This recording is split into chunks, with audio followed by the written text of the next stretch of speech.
అసలు నువ్వు ఈ పరిస్థితుల్లో ఉంటే కోడలిగా అది పట్టించుకోలేదు సరికదా, కొడుగ్గా నీ కొడుకు కూడా సరిగ్గా పట్టించుకోలేదు.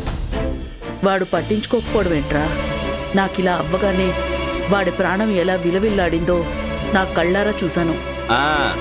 హాస్పిటల్లో అలాగే కనపడ్డాడు, కానీ ఇప్పుడు అంత బాధో నీ ప్రాణం పోతుందన్న భయమే లేదనుకుంటా. కన్నతల్లిని ఇలా ఇంట్లో వదిలేసి భార్యను తీసుకుని షికారికి పోయాడు. ఏంట్రా షికార్కి వెళ్ళారా? అది బైకులో?